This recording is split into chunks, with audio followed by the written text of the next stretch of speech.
Right from the get-go, let me say this video was made for followers of Christ. If you are not a Christ follower, I advise you to quit watching. This video may upset you. The fact is, some who call themselves Christians may be troubled by what I'm about to say. The question is, are you a Christo-Supremist? Let me answer the question for myself first. One day this question, which had never occurred to me before, popped into my mind. Am I a Christo-Supremist? I'd never heard the term Christo-Supremist.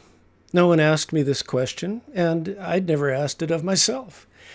To answer that question, I had to ask myself a few other questions. I started here. Do I believe Jesus Christ right now is the ultimate authority over all things, and that all other authorities are accountable to him today? To this, I answered yes.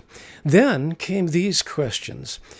Do I believe all judges, presidents, and kings are currently fully accountable to Christ's ever-present authority, whether they recognize it or not, and whether they accept it or not? In other words, does Christ's authority apply to everyone like gravity applies to everyone, regardless of whether or not one believes the Lord even exists? To these questions, I answered yes.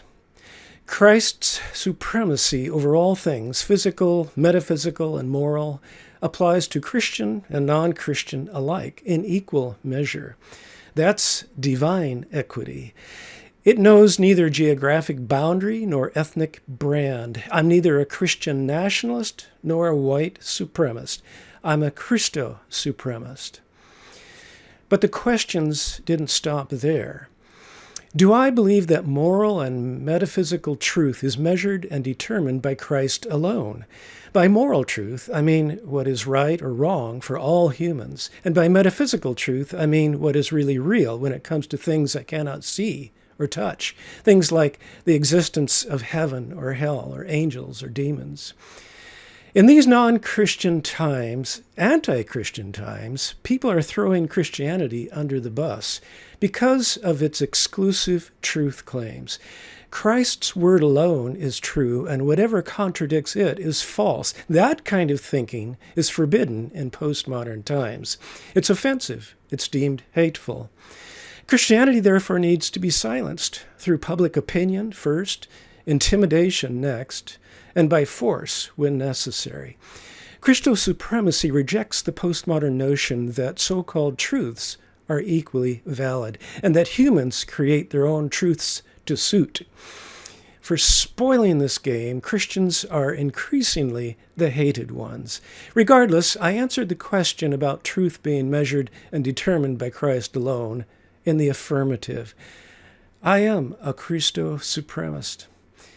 Then came this sticky question, do I believe Jesus is the only entryway to a relationship with God and that all other so-called doors to the divine are dead ends? Again, I answered yes, and I knew I was in big trouble. Christo-Supremists are politically incorrect, hopelessly so. I must accept the fact that Christo-Supremacy is as offensive and as divisive as Christ himself was. This is what got the first Christo-Supremists of Rome into trouble, and why some were fed to lions and a few turned into human torches at garden parties. They recognized a higher authority above the emperor, and they lived not by lies, but by transcendent truth to which all people are beholden. Theirs was a movement, not organized, but organic, that changed the course of human history. And this prompted another question. Do I believe that Christianity, in its pure form under Christ, is better than any other worldview or religion on planet Earth? Again, a huge postmodern sin. Yet I am convinced the world is a much better place because of Christ. And this brought me to the final question. Do I believe everyone should accept Christ as the final authority in all things and submit to him? By force, coercion, or law? Never. Christian faith, by force, is a farce. The body of Christ is composed of whosoever will, and there's nothing oppressive about submission to Christ.